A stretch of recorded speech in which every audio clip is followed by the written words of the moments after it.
Hi, welcome to Off Script. I'm Zach Lewis. And I'm Dr. Draper.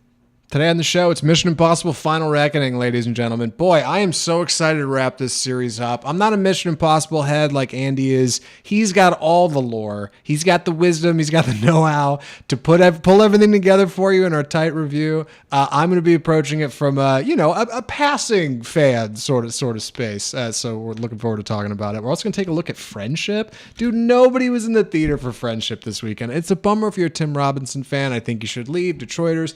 This is his new project. It's worked in collaboration with A24 and a brand new director starring Paul Rudd and Kate Mara, who's really good in it. Really looking forward to talking about Friendship. Stick around for the review. We're going to talk about some TV, man. Last of Us rehearsal season. So it's season 2 of the rehearsal, right, Andy? That's where we're at now? Yep. Dude, apparently killing it. Andy's watched it. I have not kept up. It's all right. Before we get to all that, we need to, Cannes coverage, dude. Cannes coverage part 2. If you listened last week, we covered Cannes. We're going to get some good stories this week from what's going on over there. We're going to talk about the news before we get to all of it. The pre-show. Andy, what'd you watch this week? What have you been watching when you haven't been watching Mission Impossible? So I rewatched 2019's Portrait of a Lady on Fire, which was a big, I think it was a big Cannes winner, as well as just had a lot of buzz that year. It's a story, period piece, French drama of a young girl who's a painter and goes to paint an aristocratic woman. What they used to do is they would basically paint someone's portrait to then be married off. And so she's sent to do this to this other young woman who's being very difficult in the promise. And it's about a lot of women's issues. It's great writing, great acting. And I hadn't seen it in since we watched it. We did review it on the show. I think it's episode 18 or so. And it's so good. But one of the things I caught this time around, it's so much about memory and both the pain and joy of memory. We can remember just the good times we had with someone, and maybe things ended tragically, and it's just the way memory can just be such a dichotomy. And that was something I didn't quite get the first time around. Yeah, film editor Tony Zhu runs this really great YouTube channel called Every Frame of Painting. Would recommend if you've never taken a look. Great film analysis, tons of great footage. But I love the title of that channel because a movie like Portrait of a Lady on Fire fits perfectly. Every frame of that movie looks like a painting. It's crazy how good that movie looks. And that is like such a wonderful landscape and backdrop for like a surprisingly deep story. It's good stuff. I've been thinking about revisiting it. Yeah, you said you watched it with a friend, right? First impressions? They hadn't seen it before? Right. So they're a French speaker, which is why I wanted to see it with them. They loved it, and they were able to tell me about some of the language the specifics that you wouldn't catch in English, namely that our two lead characters speak to each other very formally for the majority of the movie, and at the very end, after they've kind of developed a very close relationship, then they have like 2 sentences in kind of common informal French, which is you wouldn't catch if you are not French speaking. So that was interesting. I gotta check it out. I put you on the spot. What'd you watch it on? VOD? Who's streaming it? It's on Max. That's right. It's on Max. It is. I'm sure you got it totally legally, and yeah, right. You acquired it legal means, absolutely. Yeah, Max. Well, because it was like on Hulu, but you have to have a Max extension. It was a whole thing, but I do remember it's on Max. Yeah. You also watched. Yeah. I also took a look at 2019's Dr. Sleep, which is the sequel to The Shining, based on the book by Stephen King, which unfortunately didn't do very well. It was slept on at the time. But this movie is so good. I've watched it a lot of times, and it follows Danny Torrance grown up and struggling with the same thing his father with, namely he's an addict. He's an alcoholic. He hits rock bottom and kind of goes out to the small town in New Hampshire, where he's given a second chance, and he starts working in hospice care, and it turns out he is really good at helping people kind of die, and they call him Dr. Sleep because he's able to help them calm down, and he can see, like, he uses The Shining to kind of help us, and they eventually call him Dr. Sleep. But there are some bad people out there that can sense his shine, and there's a young girl named Abra Stone who also shines, and there's this group of people after her. She connects with Dan Torrance. They have to work together against these people. It's so good, and it's there's lots of callbacks to The Shining, of course, and it's challenging because the movie had to be sequel to both film and book versions of The Shining. But if you haven't seen it, it's really great. It's funny we're talking about Mission Impossible this week because a lot of people were bummed that Rebecca Ferguson seemed to make her exit from the franchise in the last Mission Impossible movie, Dead Reckoning. Meanwhile, you watch Dr. Sleep, which might be one of her best performances ever. She's so great in that movie, absolutely hypnotizing. Yeah, she is the villain called Rose the Hat. She is the leader of this group of shine eaters, I'll say, for lack of a better term. Called the True Knot, and they are a group of people that have been living for centuries and who look for primarily young children to devour and take their shine. It's very scary. There's certain scenes that I hadn't seen in a while that I was like, oh, this is so disturbing. But it's great stuff. She is so good. Director Mike Flanagan, who's doing Life of Chuck soon with Tom Hiddleston. That's his next movie. But just a few months ago, I went on a whole tear with him on Netflix. I watched Haunting of Hill House, rewatched Fall of House of Usher, which is so good, dude. Oh my God. And I was all Mike Flanagan out, and I was like, I'm gonna get the Dr. Sleep 4K. So I ordered it, director's cut, slipped it in the player. It's 3.5 hours long or something, started it and then fell asleep and never bothered to actually go back and finish it. And I really should. But yeah, that movie's cool. One of the rare buys from the show that I watched and was I got to get physical. This is such a good movie. Dr. Sleep rocks. Way underrated. Any other thoughts on Dr. Sleep before I jump into what I've been up to? It's not exciting, but I should. Real quick, the 4K comes with both the theatrical edition and the director's cut. And the director's cut is a full half hour longer. It's a full 3 hours. It's a whole thing. But it is cool, man. I don't know. Mike Flanagan rocked.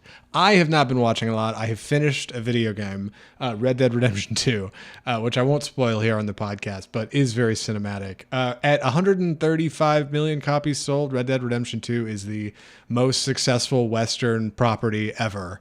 It has sold more than any book. It has sold more than any movie, any television show, more than any John Wayne project. I think it's the best Western thing I've ever experienced. I can't believe how good it is, dude. Arthur Morgan is this incredible character of the West who you grow to understand over the course of the game as you inhabit him and hang out with the Vanderlyn gang. It's so good. I know this isn't a movie podcast. I just wanted to mention on here that's what I've been doing. It's very cinematic. It's a great time. Everybody should go play that video game. It's so long. It's way too long. Oh my God, it's so long, but it's great. Journey's just as good as the destination. We got to talk about the news. We got to get to it. Shoot. First thing I got this week is Avengers Doomsday news. Oh, no. What's going on with Avengers Doomsday? What? What's the deal here? Tell the people, Andy. So we learned. I learned this just as we were sitting down to watch Friendship last Thursday. But Avengers Doomsday and Avengers Secret Wars have both been pushed 6 months. Doomsday was supposed to come out May 2026, about a year from now, kick off the summer movie going season. It's been kicked to December 2026, so they've given it 6 months, and that of course has pushed Avengers Secret Wars back. Also, this is both a good and bad sign. I think it's good that they are going to have more time to do the film, but it also shows that they're clearly not really ready. Allegedly, they don't really have a script. No one's read any lines. They've just started filming probably action sequences, or they're still in pre-production. Maybe, who knows? It's not anywhere close to being ready. Yeah, I think it's a W for Disney. Move it back to winter, right? The family will all be together. Everyone's going to need something to go see so they don't have to listen to their stupid cousins for another 3 hours. Take the whole family to see Avengers. Make it a winter joint, right? That's where Avatar lives. That's where Star Wars is supposed to live. Sony's had a lot of success with Spider-Man over in winter. Totally makes sense. On the filmmaking side, yeah, dog, they so don't have it together. They're scrambling over there. They're scrambling. You can see it from a million miles away. Another 6 months for what? That thing you announced 2 years ago? I don't know. It's going to be messy. Best case scenario comes out as good as the other Avengers movies. But with those Russo brothers at the front, dog, I'm not so sure. I don't know. Maybe it'll be all right. What do you think? I think it's kind of Jover. So one of the big issues, I think, as part of what made Marvel so dominant in the 2010s was its production output. They were doing 3 movies a year. So you were only waiting 4 months, sometimes 4 or 5 months for a Marvel film. And they were just churning these things. And now you're not going to have You're going to have over a year because the Spider-Man movie for Spider-Man Brand New Day will come out next July. So you're going to have 13 months or so without any kind of Marvel film, and then 18 months until Avengers. And so there's a little bit of out of sight, out of mind. And I don't know if the Avengers brand is big enough for everyone to just come out the way something like Batman is. Anytime you make a Batman movie, everyone's coming out no matter what. And I don't know if Avengers will still have that. They've had 4 incredibly successful movies, but that will have been 7 years ago since the last one. And I could be wrong, but I'm kind of doubtful. We probably need to make like a proper segment for the show on this. I don't mean to informally debut it here, but something Andy has been talking about offline and a little bit on the podcast here is Marvel cooked, right? Have we crossed the Rubicon where we'll look back in time and go, oh, dude, they were fried after this year, or this run of movies was enough for people to not care? And a lot of people say after the last Avengers, Endgame, right? People kind of ducked out of the series. Maybe that was it. And the question is, like, can we get back to where we were? And maybe not. But will people still turn out for Avengers, right? Will the name still have value? We're about to talk about the box office here in a second. Lilo and Stitch might inform this a little on the Disney side. Yep. But one thing's for sure, like, I do think Marvel's got this homework problem still, where it feels like if you've missed the last 6 movies and the last 2 Disney Plus shows, you're not going to be caught up. You're not going to know who half these characters are. You're just not going to care enough to go to the theater and spend money on a ticket. You know what I mean? Versus waiting for Disney Plus. So this will be the big test, man. Like, I didn't think people were going to turn out for Deadpool Wolverine as much, and they sure did. So maybe. But at the same time, if it's a bunch of Avengers you don't know, maybe not. I don't know yet. I don't know. I don't have an answer. It's kind of looking like a lot of D-list Avengers, but they're also not investing in their properties. In that phase 2 and 3, we got 3 Captain America movies. We got 4 Thor movies. We got several Doctor Strange. So you were seeing these characters more than once, and they kind of haven't done that. There's only been 1 Shang-Chi movie, 1 Eternals movie, 1 kind of everything, and like we won't have gotten more than 1 Fantastic Four movie. That would have been good to have maybe 1 or 2 or 3 of those. Some of their other properties as well. It's real high and dry. The other thing is, like, maybe the audience has just aged out. This is something you've talked about where, you know, people that they grew up with Marvel, and after Endgame, they're like, well, it's kind of kid stuff. And it might still be kid stuff, except you've lost that audience, and new audiences aren't necessarily going. You can look at Thunderbolts as an example of that. Yeah, I don't know. We'll talk about it more here on the pod. Come back for more Avengers talk. Trust me, we will do plenty of it between now and December 2026, respectively. We got to talk about the box office this weekend. Dude, I can't believe how many people were at the movies this weekend. Insane Memorial Day turnout. What is this? Lilo and Stitch and Mission Impossible? That's what's getting people out? Yeah, it's been huge. This was record-breaking Memorial Day, something that the theaters and studios definitely needed. Lilo and Stitch came in at 183 million domestic, 340 million globally, which is just insane numbers. That's definitely going to be $1 billion property, I think. Mission Impossible did a series best with 77 million domestically, 90 or so globally, 191 million globally. So the best for that series as well, which is a little bit surprising. Final Reckoning has been received largely positively, but also a little bit kind of divisive, I think, in some ways. But they're both doing really well. One of the best Memorial Days ever.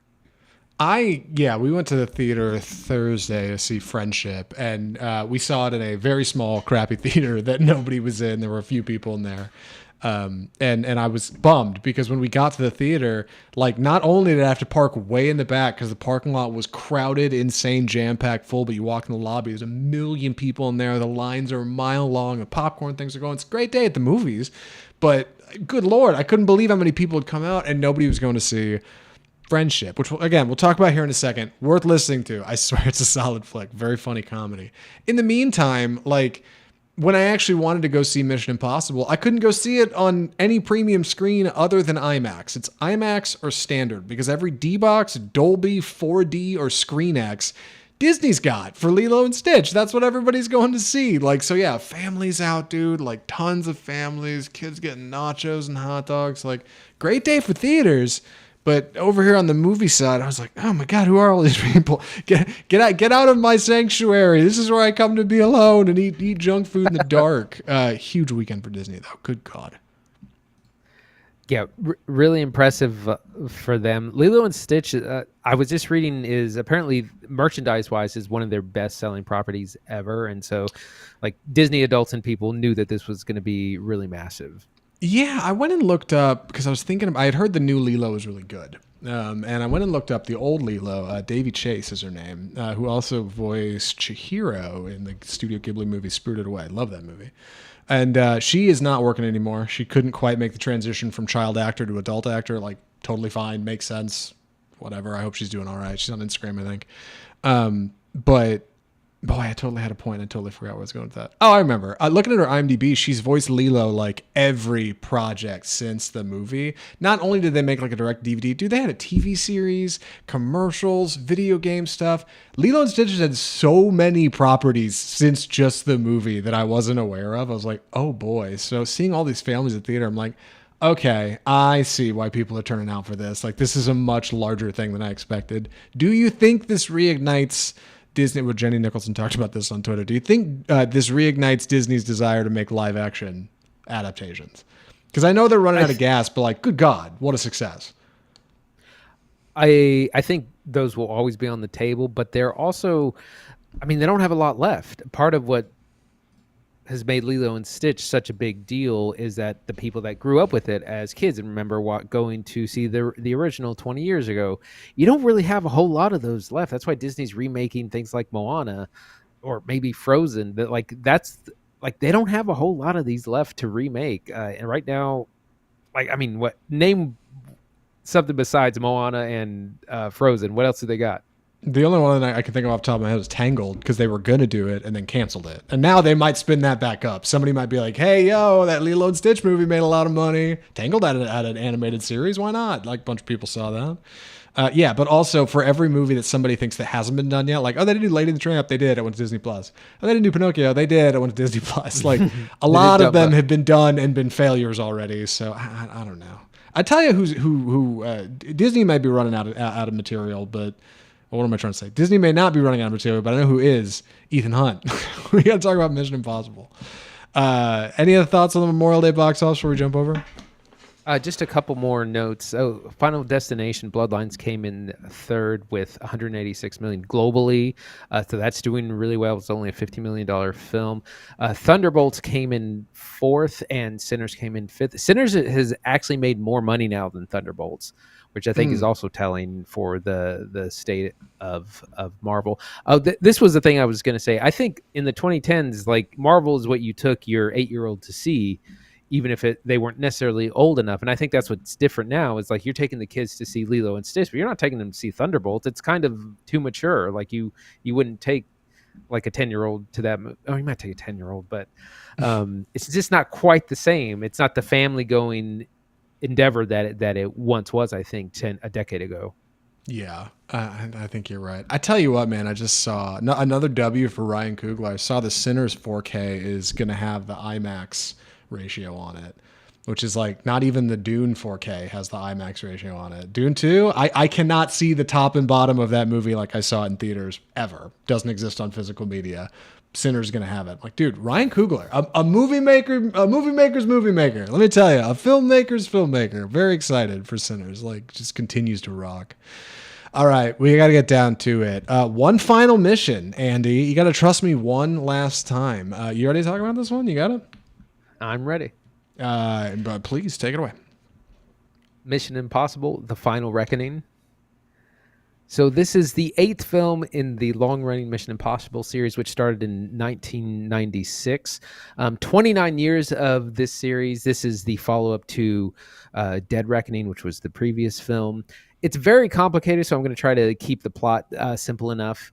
There is this AI called the Entity, this all-knowing thing that wants to either enslave the human race or destroy it through nuclear annihilation. These are your two options. The Mission Impossible force, led by Ethan Hunt, needs to try and stop this, of course. There are then a series of we got to get to this guy to stop this guy to do this thing. It gets very video gamey, but that's what we're doing. We got to stop the Entity and anyone working for that. We got the team back together, Ving Rhames, as Luther, Simon Pegg as Benji, some newcomers, and Hayley Atwell's Grace, who we first met in the previous film. Palm Clementif, who is she was the bad guy, or she was on the bad guys team in the last film. Now she's on the good guys team. Bunch of who's who of, hey, I know that guy kind of actors, such as Tramell Tillman, Hannah Wyden. Yeah, thank you. Nick Offerman, Holt McCallany, Henry Cherney. Lots of stars from the past franchises. Like I said, they're going out big because this is allegedly the final Mission Impossible film for possibly business reasons. Paramount Skydance might be getting new owners, and so I think Christopher McQuarrie and Tom Cruise kind of just wanted to get this out and done before it changes ownership. But the team has to work together, do a number of things, including going down to an old Soviet submarine to get a thing to bring it to this guy so he can do this thing in order to stop the entity. And I don't have to get too specific with all that because you know that it involves a lot of stunts. There's a big submarine set piece, a biplane thing that we've seen all in the trailers. It's very long. It's nearly 3 hours. Zach, what'd you think? So I said at the top of the show that Andy knows a lot more about the Mission Impossible series than I do. I missed a couple of them along the way. The events of them blur together. I don't really remember how they all go together. I think I've seen most of them. Maybe I've missed one or two. So coming into this one off Dead Reckoning, I'm not nearly as like excited about the hype of the franchise or like that I seem to be reading on Twitter, and like seeing reviews for Mission Impossible: The Final Reckoning was weird because I saw a lot of people be like, I didn't like it, 5 stars, I'll always stand Mission Impossible, or like, it's got problems, 5 stars, I love these movies anyway. And I'm like, okay, hold on, what are we doing here? What are we just giving 5 stars because we're Fairweather fans? Like, we can't be doing that. That's not right. Like, I want to talk about the substance of this thing. All right, is it any good? Is it overstuffed? Does it manage to accomplish everything it's supposed to do? And most importantly, is this truly the Final Reckoning? And I'm going to be honest, I had a lot of fun with this movie. I did. I think it's a lot of fun. I'm genuinely impressed by the editing in this picture. It probably deserves an Academy Award. I can't believe how much is here and how it's all put together and how snappy it moves. But also, dude, like, you might have heard already, the first hour is a little overstuffed with exposition, and it is, dog. And then, like, after it gets through all of it, all the lore and all the important stuff, it is action, jam-packed to the wall, hold on to your seat, you only got to pay for the edge. Incredible. Tons of fun, and a fantastic send-off. It really is. I really did like it. But also, it is not above criticism, and I think it's bogus for people to be like, I think this series is great, and I'll give it 5 stars no matter what. Like, that's ridiculous. Come on. So what do you think, Andy? Like, you know this series better than I do. What, am I crazy? Let's start with our plot, which this was originally supposed to be 2 movies, Part 1 and 2, Dead Reckoning Part 1 and 2, and then they got delayed. Dead Reckoning didn't perform as well. I think the strikes also affected it. So they decided to kind of just make a separate movie, but what clearly happened is they have to film a new beginning, basically, because if it were Part 1 and 2, you would just start probably at the submarine section. Instead, you have like nearly 90 minutes of a whole lot of yapping. Well, I've been calling it the final yappening because there's just so much talking. There's so much talking, and it's a lot of, and they do this. They do this in all the Mission Impossible movies when they're talking about whatever plan they have to execute. They talk through the whole thing, and this ends up happening like 4 or 5 times. It's just so much talking, so much backstory. Also introducing some new players, which sucks because it seems like, oh, you're introducing some new cool people to the team, like Palm Clementif, who funny enough plays the comedic relief in this, despite being like the assassin, is a lot of fun. And it's like, oh, she'd be a great member of the Mission Impossible team, but this is the last movie, so I guess we're not going to see her again. But it just takes so long to get going. Like it's fine once you get to the submarine, but it takes like 90 minutes to get there.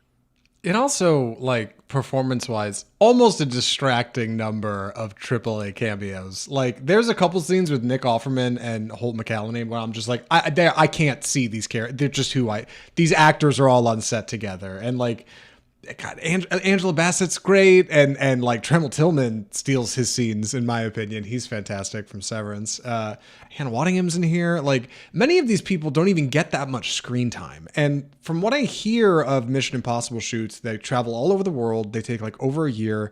Rebecca Ferguson has talked about this in interviews. She's like, I can't stay that attached to the series because I got to do other work. Like I cannot just be on call to go do Mission Impossible for 3 months out of the middle of nowhere. You know, Tom Cruise he can be through all of this, but like these other people kind of come and go in the film, and it's enjoyable for sure. But also, I noticed this like occasional, what's the nice way to say this, like a rise or maybe like a bit of noise out of the audience when they see somebody they like or like get excited for something. It gives this movie, the movie, this funny sense of like there's little spikes of dopamine for people who recognize some of their favorite actors and actresses.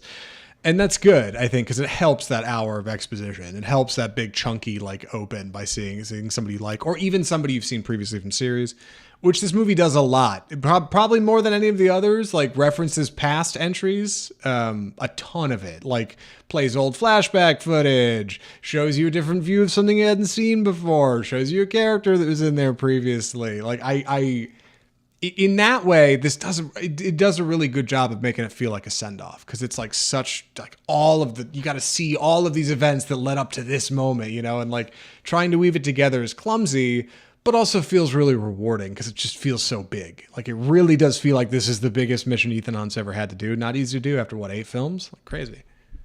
Someone pointed out that there's a lot of TV stars, but not movie stars in this, and that's what people like Nick Offerman, Holt McCallany, Hannah Waddingham, like these are big people that you recognize from TV, but we're kind of missing the movie stars. We're missing Rebecca Ferguson, number one, Vanessa Kirby, who she was in the previous 2 films, but also she shot stuff for this film and they just completely got cut.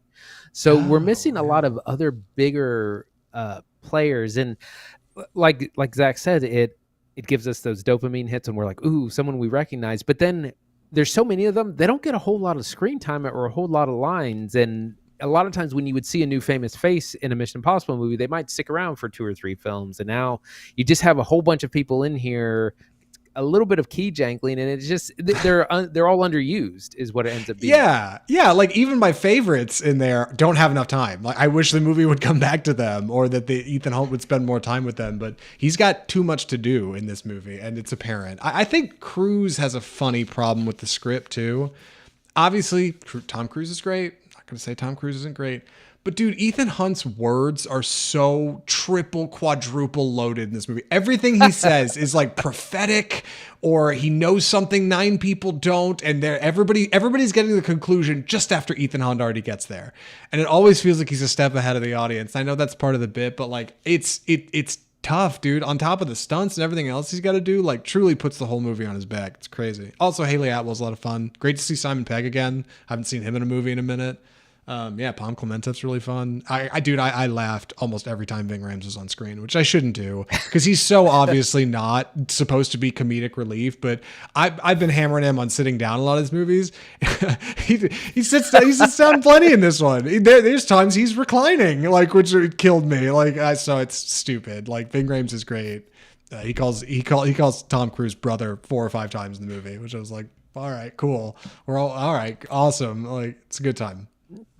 So once we get over the complicated plot and a lot of people we recognize from other shows and TV, then we finally get to our action sense. There's a big submarine thing because there's a thing in this sunken submarine in the bottom of the Baltic Sea. Who knows where? There is a really good sequence where Tom Cruise jumps out of a plane, helicopter, something into the ocean, which is a really pretty awesome scene. And then things pick up there, and then there's a long submarine sequence where he has to go into this sunken sub to retrieve a thing before moving on to the next. And that's one of the big sequences. We see that in the trailers. It's not a spoiler. It's super cool, and it's probably one of the most complicated things to film. He's underwater for a lot of it. He had to wear like a special suit. I'm sure it's complicated to film. That's what Christopher McQuarrie said was the most difficult thing to film. But man, it goes on too long. Like the sub thing is cool, and then after like 8 minutes, you're like, okay, can we move on? Yeah, there's this problem in these movies where they kind of give the big stunts away. because they have to advertise, right? And like usually there's only 2 or 3 real big ones, so like you kind of see them in the trailer. So like we had an idea going in. There's going to be 2 things you're going to see here: a little bit of submarine stuff and some biplane action, which we'll get to in a second. I thought the submarine stuff was really cool because I, watch a lot of movies and do a movie podcast, and I know filming underwater is a freaking nightmare. There's a whole documentary about James Cameron filming the abyss and going crazy on set. Like it's awful, dude. And it's like a really long sequence of like multiple bits, like getting out of the submarine into this thing and then like getting pushed, swimming down, getting in, like all kinds of stuff. Like, and there's this like a rotating thing with a rotating set, which is crazy, like totally cool. But yeah, dude, there are people in my audience getting their phones out. They're like, all right, like, where is this going to go? Because filming underwater is slow and dark and often enhanced with CGI. And I think audiences like do not go for it the way they do with the biplane stuff, which is genuinely incredible and worth talking about a little bit. There is no dialogue during either of those parts, which I think makes the submarine part more difficult, because it'd be one thing if he had like a radio and was talking back to the team somewhere else, but because he's so far down in the sub, it's just him, so it's almost like a silent film, and you just got to kind of sit there and absorb it. And yeah, it just kind of it goes on too long, unfortunately.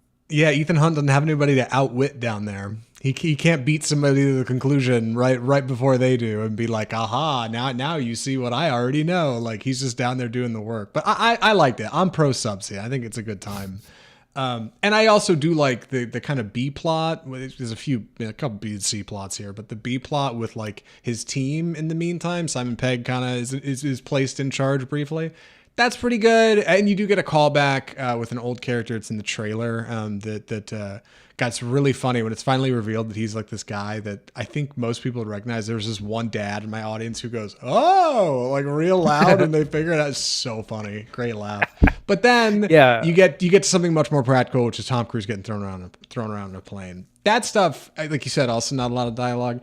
I liked it more than I thought I would. Like, I already thought it'd be fine from the trailer, but like they managed to really, really put on something stellar. A little hokey for the finish, like Dead Reckoning did a train. You're like, sick. This movie would be so cool if I lived in 1935, dog. This would be awesome. Like, and the biplane thing kind of has a similar. I'm like, boy, if I was one of the Wright brothers, this would hit so good. But no, all kidding aside, it is genuinely awesome how good that stuff looks. Like crazy geography of the scene, planes like flying back and forth, a little bit of dogfighting. Like there's some real good stuff in there. Real great action. Yeah, maybe I've just seen too many of these, but I think because like you pretty much know that Ethan Hunt is gonna, and Tom Cruise like is still alive, so you know he survived the stunt. So there's a little bit of a lack of danger, even though you know it's incredibly dangerous, that a lot of the other stunts in the previous films kind of keep a little bit. So there's a little bit lack of tension for whatever reason. Also, there's other really complicated stuff going on at the same time. Like while he's on the plane, there's a whole complicated thing about there's a bomb that's going to go off that has to be disarmed. At the same time, 3 other people have to do other things and coordinate and talk and get this information, and it's head twirling, and that happens several times through the movie, and that's a staple of these films in general. But it's a lot, and all that to say, a lot of this feels like they just thought up a bunch of Mission Impossible bits, and they're like, let's just do all of them. I got an idea for a submarine thing. Let's do that. I got some helicopter stuff. And a lot of this weirdly feels like US military propaganda. I feel like I'm watching Top Gun for a lot of it. Like I think there's a couple of Top Gun callbacks, and I was like, they've never really had that in these movies, so it's kind of weird.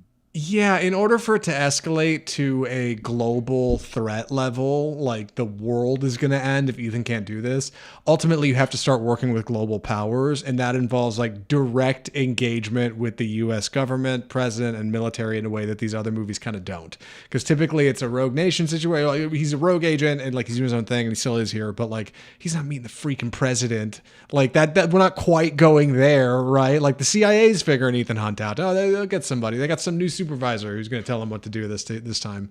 But now this one is much larger. Outside of that lack of danger, which is tragically laughable in the submarine sequence, because you know the movie's got another hour to go, so it's like, come on, like that's one of those things that like people are bored, like move it along. Outside of that, I was gonna say also lacking in cool spy gear. We were talking about this right before we started recording. I miss the Spy Gears stuff, and a lot of that's in Dead Reckoning, and I think that got lost here because it's a two-parter, and they kind of had to split it. You get so much action exposition that you don't get a lot of like rad spy gear. I don't want to give any of it away. A good example, like the pull-off masks.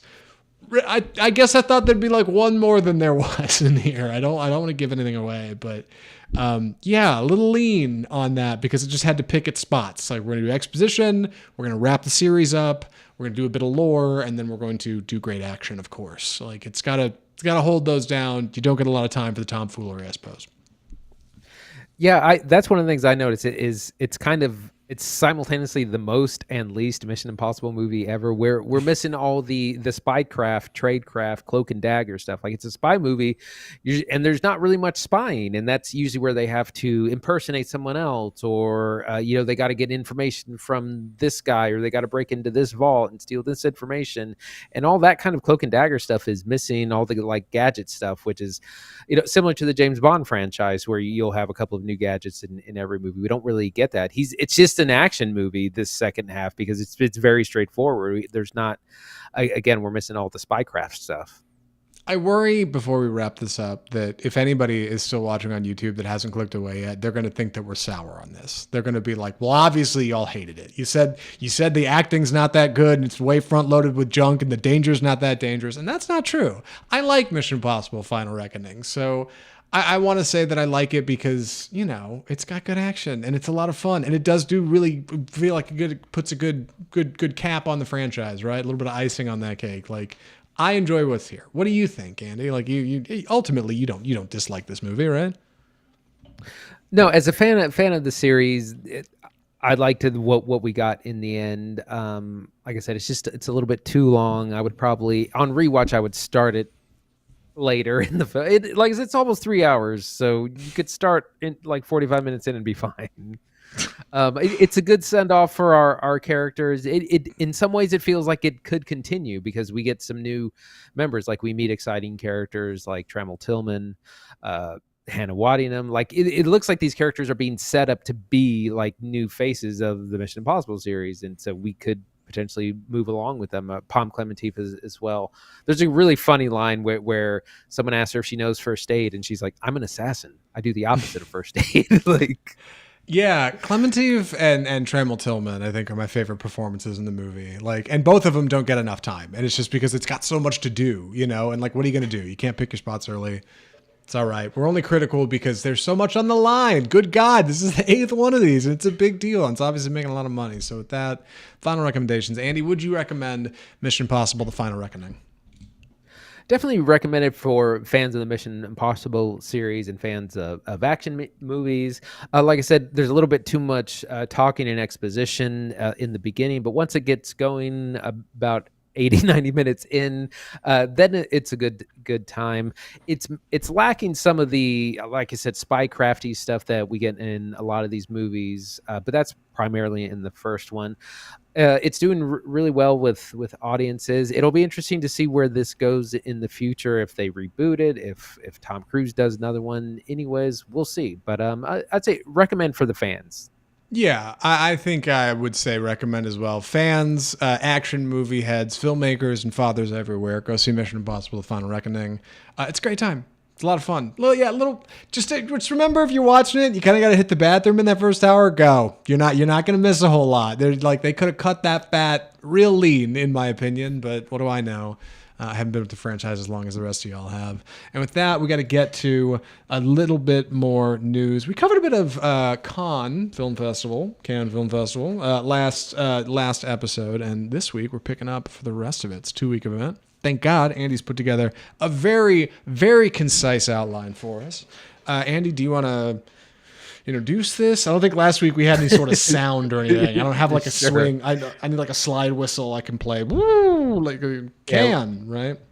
Dude, our con coverage part 2. So we're going to be talking about several films that premiered there, as well as the award winners, which were just this past Saturday.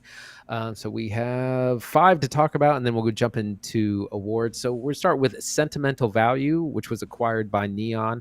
This was the latest film from Norwegian director Joachim Trier. He's previously made The Worst Person in the World, which I did not see, but was had a lot of buzz a couple of years ago. Was Oscar nominated in a couple of categories. This had a astounding 15-minute ovation. This stars Renate Reinsve, who was she was the star of his previous film, and also Stellan Skarsgård. He plays a film director who is estranged from his daughters. He wants to make a new movie and offers his daughter one of the parts. She resists because it's obviously he wants her to play his mother, which she thinks is weird. And Elle Fanning ends up coming in, so it's a family drama, some film within the film kind of thing going on. Apparently, it's incredible. I thought this would win the top prize. It didn't, but we will talk about what it did win. But that's going to be a big Oscar contender. So that's Sentimental Value. Yeah, I love the premise. Reminds me a little like May December, like an actor or actress that's like kind of in the environment that they're trying to emulate, and you get this kind of conversation about like what does it mean to have meaning in there. Also, big talent. You're gonna see Neon come up a few times. It's week 2, all right, and these are the movies like for movie makers. We're gonna be talking about the movies that like they're gonna come up at the Oscars. You're gonna be like, what's that? I've never heard of that movie. You did. You heard about it at Cannes, and then you heard about an off-script film review. So while we're here, stick around. Also, MUBI getting a lot of attention. These two are just crushing it. What's next? Sound of Falling. So this was another one purchased by MUBI. We don't know a whole lot about this, but it's about a German family that covers 4 generations of women across 100 years or so. A lot of buzz, like I said, bought up by MUBI. They'll be presenting that. No one that I know is in it, but it was something that was bought up, had a little bit of buzz. Dude, it's so crazy. Like, MUBI was not anything I paid attention to at all until last year when they premiered The Substance as their first, like, independently funded feature. And suddenly they escalate from, like, a small niche film streaming service to, like, oh, they are a player in the game. And, like, this year at Cannes, it seems to be obvious. They very much intend to continue that trend. They picked up Die My Love, which is nuts, right? That MUBI guy. Yeah, they nabbed that, which is crazy. That's the new Jennifer Lawrence Robert Pattinson movie from Joachim Treir that we talked about last episode. As far as I know, Sound of Falling is going to be another hot, elevated, bold cinema property. That's all they're going for. They're like, we want to be doing what A24 was doing 5 years ago. That's where we want to be. Like the really niche stuff. Same with Neon. Next is It Was Just an Accident. This is from director Jafar Panahi, Iranian director. Neon grabbed this up. This is a very political movie from what I understand. It's about a car accident that happens, a small kind of fender bender thing. That's how the movie starts, but then it escalates into a lot of the political issues in Iran, corruption, abuse, these kinds of things. This has been a big deal. The director, Jafar Panahi, has served multiple stints in prison in Iran for his filmmaking. He made this after being released from prison. It's been a very big deal. Neon grabbed that. So that's going to be one that we're definitely going to be looking forward to. Yeah, I'm looking forward to seeing this one too. It's so funny. Like, I feel like, when the chips are down and times are tough, like there's no better time to look to the arts, right? And look to creativity for some kind of outlet or escape or maybe even a bit of meaning. And it's so cool to see features coming out of places in the world where not only would you not expect really incredible art that speaks to everybody and not just the people in that region, but also from somebody who like wasn't able to make films. Like my man was locked up for doing what he loves. I don't actually know why he was locked up, but I would assume and like it's special that he can come out with a vision and turn it into something great. It can get attention on the global stage, and somebody like Neon can pick it up and run with it, much more so that can be like awarded for that, right? Like it's pretty cool, man. Like I'm looking forward to seeing it. It seems real small time. There's one screenshot. It looks really low res. Does not look that interesting, but clearly there's something special here. Like so probably awesome. Next is The Secret Agent. This is a political thriller starring Wagner Moura, who you might recognize from Netflix's Narcos. He plays a father who goes to Brazil. I think this takes place in the 60s, 70s, 80s, somewhere around there. But he goes to Brazil to get his son out there, but he is a wanted man. He is wanted by both the government and also some hitmen. And he's a technology officer. He's not a criminal himself or anything, but it's similar to It Was Just an Accident. It's another thing about exposing the corruption and abuse of the Brazilian government at a time. And that was also picked up by Neon. I did not know anything about Wagner Moura because I did not watch Narcos, and I probably should have, and probably should still. The first time I saw him was on an IMAX screen in Alex Garland's Civil War last year. He plays a reporter in that movie. And I just figured, oh, this guy kind of looks like Pedro Pascal. And then over the course of that movie, I realized this guy has so much more talent, dog, than I had ever expected, and he's really fantastic. Really looking forward to seeing this. Like he's probably awesome in it. I hope he gets more work soon. I don't think he's been in a Marvel movie yet, so maybe he's still got time. He's still got time, but it seems like it's only a matter of time before he has mainstream success here in the States. Like really, because so far it's been Narcos and then basically art house stuff. Our last one we're going to talk about here is called Surat, and this was picked up by MUBI, and it's about a father and son who go deep into the Moroccan desert to look for their daughter slash sister who has disappeared amongst rave culture. They go to out into the desert to these kind of secretive raves and go deeper and deeper to try and find her. And that's all we know. That's the present. Something else that has been talked about a lot, had some buzz, and like I said, picked up by MUBI. I don't know. It sounds like a bleak premise, but I tell you what, a father and son joining a group of desert ravers for looking for one last great trip sounds like an incredible setting for a movie. Like that sounds like a banger on its face. I don't think I've ever seen a movie in that setting. So that sounds like an awesome time. Neon, MUBI, Neon, MUBI, Neon. That is all we are talking about this week at Cannes, because that's who's doing the big picks. Like they're like snipers in the woods, dog. Netflix is out here getting like, you know, this new movie or that new movie. No, I think Richard Linklater's new pick went over there. Meanwhile, Neon and MUBI are like, nope, we want the most elite picks only. Like we want the stuff that you got to go to a special theater to go see. It's a really interesting strategy, right? Like to just aim straight at bold cinema. We want only the hottest, mostly foreign film picks. That's what we're going for. It's not because they're cheap, but I think it's because they're niche in a way that Neon and MUBI are both trying to aim at. And it's like almost weird not to see A24 jumping in the space here. Maybe they can't afford it. Maybe they're busy doing other stuff, right? But one thing's for sure, like these two are going to be making waves. More so now than ever before, right? I think Neon's got their 6th Palme d'Or here, like in a row or something. Like incredible run for people who know what that is and care. For average audiences, that means nothing, and they're like, cool. You won a couple film festivals, neato. You know what have you shown me lately? What have I seen? So this is a good time to get into our award winners. So the Palme d'Or, which is the top prize at Cannes, went to It Was Just an Accident by Jafar and Panahi, who we just talked about. Big surprise here. Everyone thought it was going to go to Sentimental Value.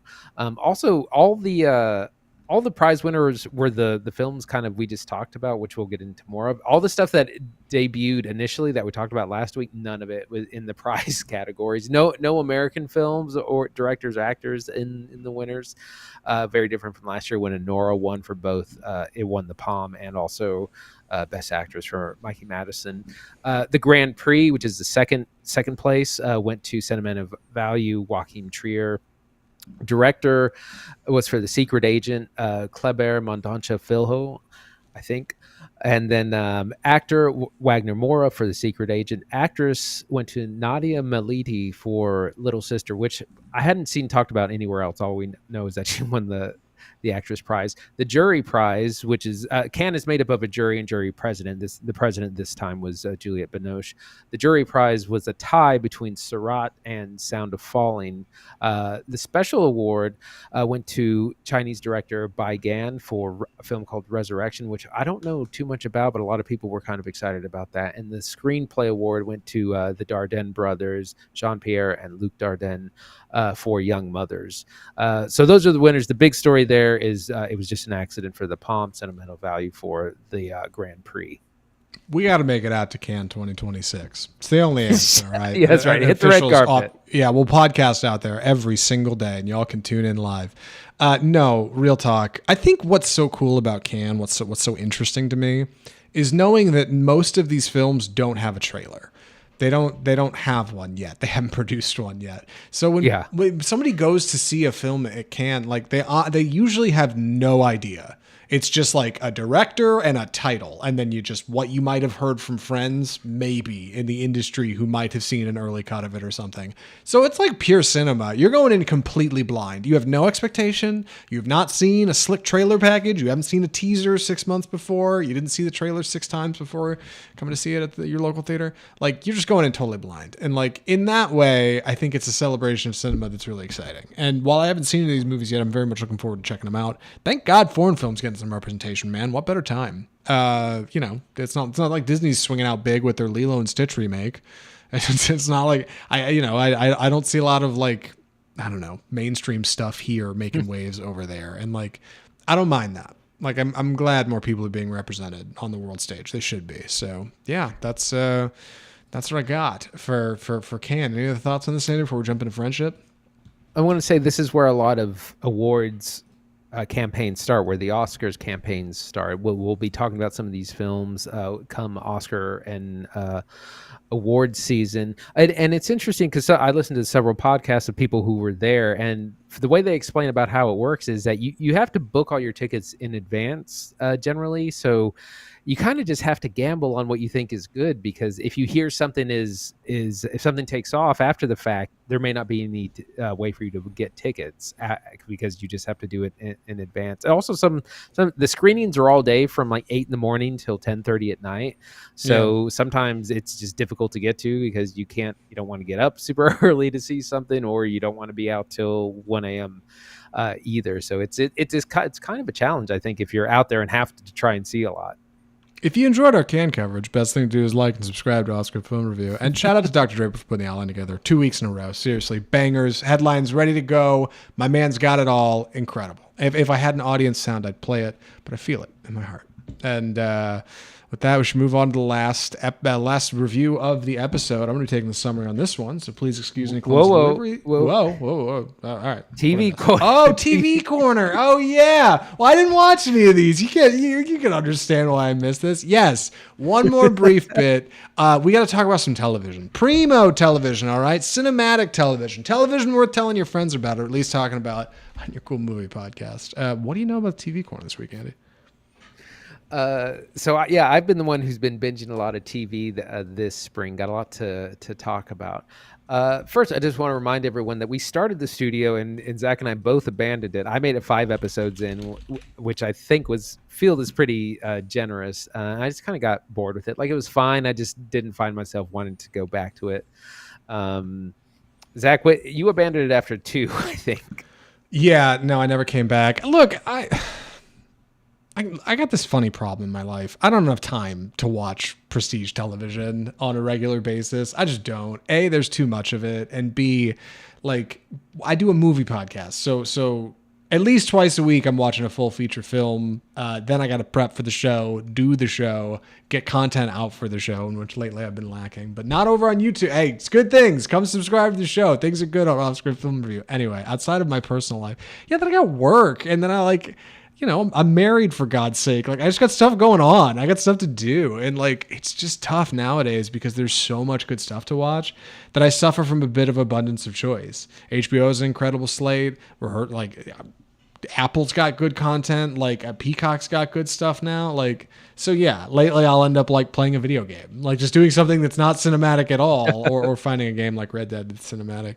So I've been lacking. I've been slacking, and it's been a problem. But I think of what I've heard lately, while I didn't stick with the studio, I really should go check out The Rehearsal again. Like, I've heard so much good buzz for that show, and I know you've been into it. Like, that is one I think I genuinely need to take a swing at again. Yeah. let me get into these three. So the three we're going to talk about are The Last of Us, which finished, The Rehearsal season 2, which also finished, and also American Manhunt Hunt Osama bin Laden, which I talked about a little bit last week, and I finished over the week. So with The Last of Us, it wrapped up after 7 episodes. Very divisive this season. A lot of people hate watching the show. I thought it was fine. I thought it felt a little rushed. I'm a little disappointed that it ends on a cliffhanger and we have to wait another 2 years for season 3.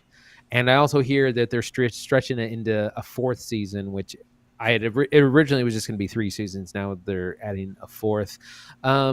The finale was pretty good. The season's been up and down, some high highs, not low lows, but just a little rushed in a lot of places. Some people are not happy with some of the changes they've made from the video game into this series. I haven't played the game, so it's all been fine for me. It looked great. Bella Ramsey is great as our main lead character. I'm looking forward to it. I hate that I have to wait so long. So I did not watch the show The Last of Us. I didn't even take a swing at the first season. I played a bit of the first game. I didn't play the second game. I listened to a lot of gaming podcasts around the time, and come Game of the Year conversations at the end of the year, naturally Last of Us 2 was involved, so I heard a lot about it. And based on what I knew about the first game, I kind of knew where it was going, and so I just never really got interested in the series because I was in a different place. That being said, I had to unfollow, and I wasn't even following it. I had to mute it, block it, the Last of Us 2 subreddit. And I'm about to block the Last of Us 1 subreddit because while I have not watched this show, the insane amount of toxic garbage coming out of those people about Bella Ramsey and the people who are making The Last of Us is so bonkers, dog. And I don't watch it and I don't look at it, but like Reddit just keeps serving it to me because it's like, well, you're a gamer and you like show, you film and television. Like this is right up your alley. Of course. Like it's like The Last of Us is made for me. I have seen so many people dunk on this show. And well, I don't know if any of that's legit or if people really hate it, but what I do know is I saw that The Last of Us 2, A, there's 2 games, and pushing it to 4 seasons feels like a lot. And B, I saw that their season finale had a 30% drop in viewership from their season premiere, which is not good. Normally shows go up. Like no, hopefully it's a graph going up. It seems like less people watch the end than watch the beginning. I don't know what that means for another 2 seasons. What do you think? Because you watched it. Like, is this all, I mean, crazy bonkers? So I heard that while viewership was down for the finale, it's still more than season 1. So it's still doing fine. Yeah, it has been distracting all the people hate watching, complaining, because like I said, I haven't played the game. I don't care about the changes. Like there's so many videos on my TikTok that come up and they're like, they changed this. The reason that this doesn't work, like as soon as someone starts, I just change it. I was like, I don't care if your main criticism is it's different from the game. I don't care. Like you can criticize the show outside of that, and which there are plenty. Which I'm not going to get into right now. But there are things that don't quite work. There are storylines that feel a little bit rushed and hurried. But overall, it's been appointment viewing. I've been happy to it's 8:00 on Sunday. Got to watch The Last of Us. Yeah, dude. It's good stuff. You've also been watching The Rehearsal. Right. The Rehearsal season 2, which is Nathan Fielder's show. This show is insane. It really is. And I talked earlier about season 3 being one of the craziest things I've ever seen on TV ever. And the finale somehow one-upped it even in its own weird way. I'm not going to spoil any of it, but I'll kind of talk about it as generally as I can. The whole season has been about airline safety. Nathan Fielder has found out that there's a lot of plane crashes and that they're caused by miscommunication between the pilot and first officer. Namely, the first officer may be afraid to speak up when he thinks the main pilot is doing something wrong or dangerous or doesn't, read the instruments correctly. And Nathan Fielder is really fascinated about this idea of that, like what other things in our lives don't go right because we're a little bit afraid to speak up. And there's this great allegory he has. He's like, it's like being in the back of an Uber when you see your driver on their phone and being distracted. And it's like, you want to tell them something, but you're uncomfortable and there's kind of a weird social contract. So he's all about these kind of awkward situations. And the finale is incredible. And I was scared through a lot of it. Like I was genuinely worried for what was happening to the people on screen. But at the same time, he's really, all this is really about mental health and how mental health in modern day is something that a lot of people hide and don't address because of the maybe social stigma, or in this case, with airline pilots, if you get diagnosed with, say, depression, they'll pull your license and then you can't fly, you can't work. And so then pilots, they don't seek therapy, they don't admit to any, they don't get diagnosis. And so a lot of what he's really interested in is how we do and don't address mental health, because we're afraid of what it means to know that and learn that ourselves as well as in society. So it's a very profound thing while he's doing these crazy stunts. Like there's an American Idol style singing competition as part of the show. And it's like, what does that have to do with airline safety? And somehow it all ties together. Like it's incredible stuff. It's only 6 episodes. The last episode is a full hour. The rest of them are half hours. But it's really incredible stuff. Yeah, that sounds more accessible for me. Here I am complaining about runtimes and I can't get into it. I struggle with cringe on television. I really struggle with the dog. Like ever since early like American Idol auditions, man. Like it's rough. It's a whole thing people are into and I'm not into it. And Nathan Fielder's like most of his brand of like surrealist comedy lives right in there. Similar to Tim Robinson, actually. We're going to talk about with friendship here just in a second. And Tim Robinson I can get away from because the premise of his show, I Think You Should Leave, is that somebody does something awful at a party and it goes right up to the moment where somebody be like, hey, let's cut out of here. And then it just cuts to the next sketch. Right when it gets to be too much, it pulls back for you. And Nathan Fielder seems to go so much in the opposite direction. They're like, I will keep barreling forward into the dark and you're coming with me. Yeah, like he just blows right past it. Like, and it's incredible. And I really didn't take a stab at it. It's shorter. Of the prestige television lately, this is the one I've been thinking, like, I should probably take a good swing at the rehearsal. I don't even think I really need to go back to, because I watched an episode or 2 of the first season, it just didn't do it for me.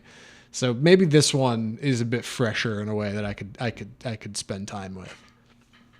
It's more cohesive, I think, because I think in the first season, every episode, it's an anthology. Every episode is different, whereas this kind of has a through line about the whole airline safety bit, which plays through the whole thing. And someone pointed out also, there are like multiple plot. There's like A, B, C, D, E, F subplots going on, because there's also just, again, there's the mental health aspect. There's this singing competition. There's this, what won't an actor do to be a paid actor, to be on a show. There's just a lot going on, and somehow it all works and weaves together.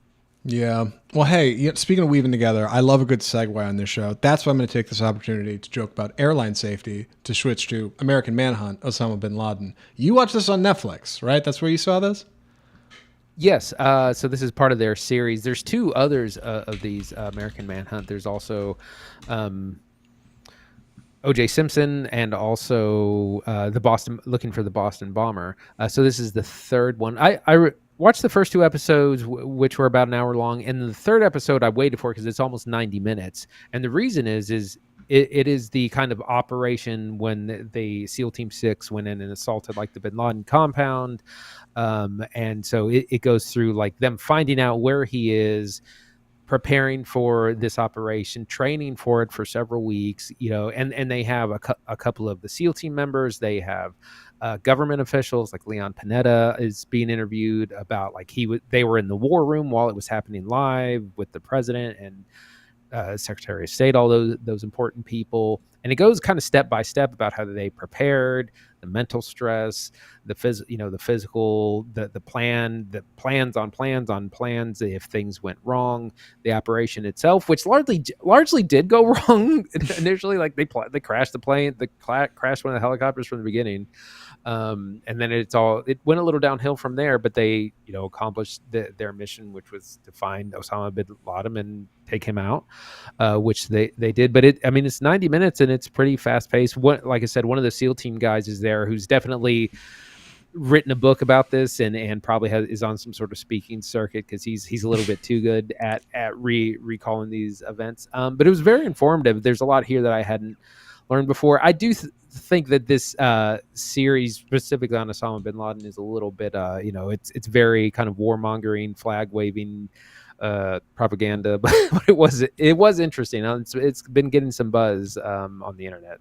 Yeah, of course. Yeah, I've been fortunate to work with a few Navy SEALs in my time in podcasting, and it is funny like how often those guys get slammed with like you're supposed to be a silent professional, and yet they like have a book and a podcast, and they do a speaking circuit and like like they They all got an angle. That's fine, dog. Like, hey, vets need something to do when they come back to the States. I see that. You got a product to sell it, baby. That's what we do. That is what we are. It's how we do here in the States. That's fine. As for American Manhunt, I've been a little perplexed by these what almost feel like quick turn documentaries lately. Like, you get on Hulu and see TMZ's got like 3 P. Diddy docs out that are like P. Diddy, the fall, and the trial. And it's like they're turning these things out like so quick because they know it's just something people will click on and watch. And occasionally Netflix ends up being in that space as well. There's definitely stuff on there that's not that awesome. So it's special when something comes out that's like really good, like actually worth talking about on your movie podcast with your friends. And outside of Off Script, Andy did mention this a couple times. I remember you saying, like, I've been watching the show American Manhunt. It's really cool. Like, there's something really, really awesome here. It's really great presentation. So, I mean, I suppose it's a big would recommend from you, right?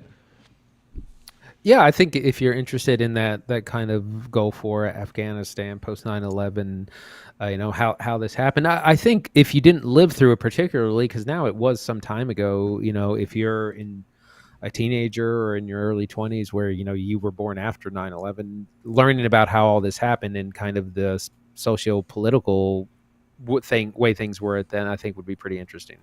I dig it. All right, we got to talk about, well, it's not TV, but it's film that sure feels like it comes from television because it's a film from Tim Robinson, who stars in it, right? The movie is Friendship, starring Tim Robinson and Paul Rudd.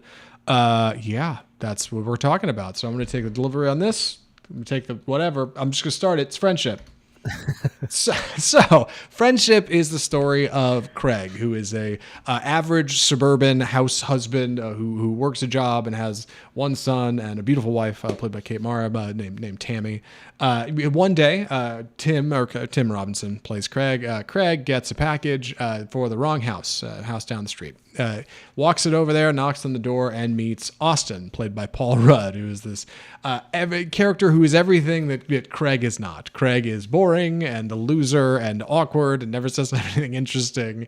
And it kind of has a funny gap-toothed smile. Meanwhile, Austin is cool and calm and collected. And he's got like a cool man cave and plays music. And he's even got a band. And he's like on TV, does the weather, right? And like he's everything that Craig wants to be. And Austin invites him in, and they have an immediate connection, and they get along. And even though Craig's a little awkward, like Austin kind of takes a liking to him. Austin invites him back later to meet some of Austin's friends. Like they kind of have a get together.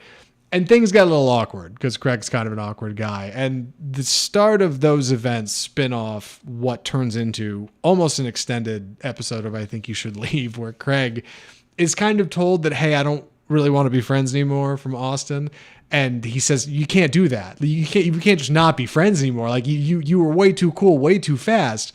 And then things get funny, and they get really funny, and it ends up being this awkward, stilted journey into having connections with people and learning to understand social cues and get by. And it's really interesting. It's from writer-director Andrew DeYoung, who's done a lot of television. This is his first big feature, as far as I can tell, and he's done a lot of TV episodes. Really cool stuff. And it seems like this movie is supplemented by the talent in it. Tim Robinson, Paul Rudd, Kate Mara, Jack Dylan Grazer's in it, along with a host of Tim Robinson friends who kind of arrive. I think their improv moments are the things that really make it work, but it kind of lulls in the middle a little bit. Kind of sags and starts to lose its way almost before making the big finish. Andy, what do you think of Friendship? Man, I thought this was really funny. We saw it in a half-filled theater. People were cracking up the whole time. And from the beginning, from the opening scene, which is kind of at a cancer support center because his wife, Tammy, played by Kate Mara, has just beaten cancer, but is still, dealing with a lot of psychological effects. And Craig struggles to kind of not be the center of attention in this situation, or Tammy talks about like she wonders if she's ever going to orgasm again, and then Craig's like, well, I've been doing it just fine. Yeah, no problems there. It has a weird tie to Nathan Fielder actually, because Craig is someone who doesn't read social cues very well. He doesn't understand social situations, but craves being social, craves community and brotherhood, and he thinks he's found that with Paul Rudd's Austin, and he does initially, and he thinks that Austin is like the coolest guy. He's got this rad mustache, and he kind of talks like he's doing an Anchorman bit, and he's got cool stuff in his house, and he kind of starts copying everything. But then he also just like when he goes to a group thing with Austin and his friends, Craig can't really deal with the not being kind of the center of attention, or like feels like he has to try and fit in and try to impress all these guys, which just, as you would assume, just ends up embarrassing himself and making it worse. And then he just kind of, it becomes a cycle of this, of where he's accepted, but then he screws it up, and then he keeps trying, then he doubles down, and it's so funny. But it is kind of touching on some serious subjects about like community and masculinity and brotherhood. It's really funny. Yeah, it sets that tone in that opening scene with the cancer stuff. It's like, hey, there's really serious stakes here. Like, somebody almost died. This woman's in recovery. And meanwhile, like, Craig is like hapless. And it's just like, he's almost like Homer Simpson. Like, oh, everything's fine. Like, he just doesn't seem to really take it all that serious. And Tammy comments on it a couple times. Like, hey, you never really listened to me. They have really real problems. And additionally, like, Craig's relationship with Austin is surprisingly real. Because at first you think, like, what would Austin like about this dude? He's so odd. But he kind of takes a liking to him. And it turns out they have a lot in common. Way more than you'd think as the movie really starts to run through. Like, they both have complex problems. Like, they're both trying to fit in at their job. I mean, Austin talks about how he's the night weatherman, but he wants to be the morning weatherman. And after taking advice from Craig, he gets the gig. Like, they genuinely have some real connection for sure. But also Austin is closed off in a way that like Craig can't really break through. It's funny because Robinson manages to put the film on his back for sure. It's Tim Robinson's movie. And Tim Robinson's friends show up. Fantastic performance from Connor O'Malley in here, and his very brief screen time. It's really funny. But it's the soul of this movie. While the body is Tim Robinson, the soul of it is Andrew DeYoung, who wrote it.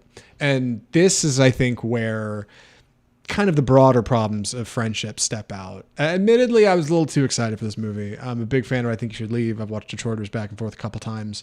I think Tim Robinson can do no wrong, and he's fantastic here.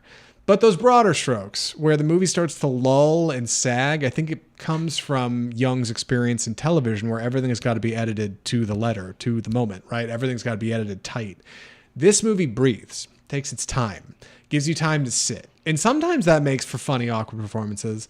But other times it makes it feel like you just don't know where it's going. You're like, where is this headed exactly? Like, where is this going to go? Is this going to get better or worse? Is somebody going to like shake hands and hug, or is somebody going to whip out a gun and shoot somebody? Like, you never really know where it's headed. And I think that works for some, but for me, who is probably hoping for something a little bit more like a project written by Tim Robinson, which this movie is not. He did not write this movie. It doesn't have that. That's the little piece of magic that is missing, I think, in Friendship. Right. The plot does kind of meander in the middle. After he falls out with Austin, he's still craving this community, and so he tries to build it in other places, like with his work friends, and that. He invites everyone over for beers, but of course he kind of messes up that situation, and then he's now getting made fun of at work. And unfortunately, or fortunately, he is good at his job, so people want him around for that. But he's just so terrible socially that he just screws that up. He starts to mess things up with his marriage, and it just, like, you could not predict where most of this movie goes.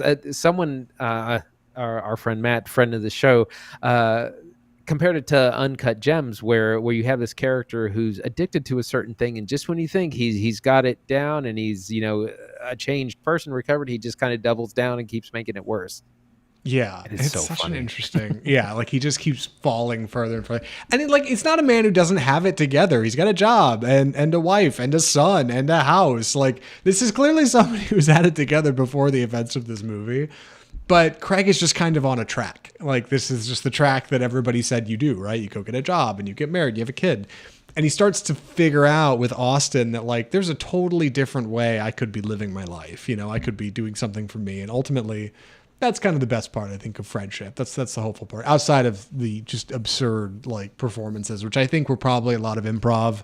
You get the vibe that, like, a lot of these takes are like just the actors doing take 3 or 4 or 5 and being like, can I take a swing at this line? Let me just try something out. Let me just see how this works. Connor O'Malley comes out screaming, "You should be dead," and like, it's just, I think that is the best parts of this movie. Like, those are the things that work really well.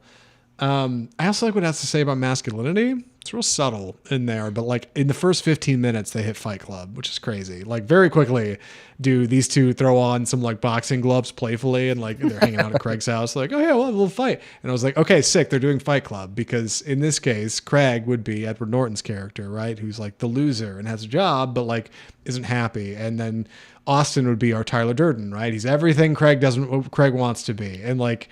I thought just in the like watching the movie, like, is this just going to be Fight Club the whole runtime? Is that what we're getting? But nah, they actually pushed past that like by like the 20-minute mark.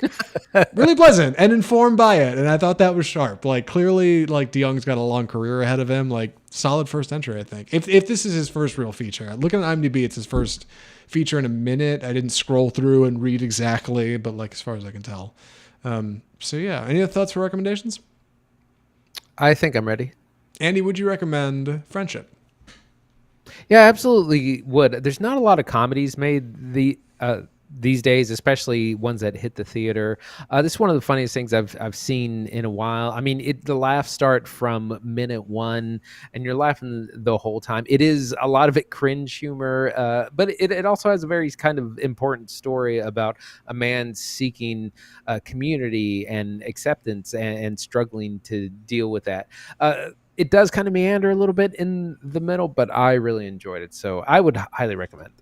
Yeah, I think it's really funny. Would recommend. It's very odd. Yeah, it's a bit of that cringe humor that I was just saying earlier that I'm not really into, but like it manages to toe the line in a way that I think is pleasant. It's a good first entry. If you haven't watched a lot of Tim Robinson content before, I think it's a great place to start.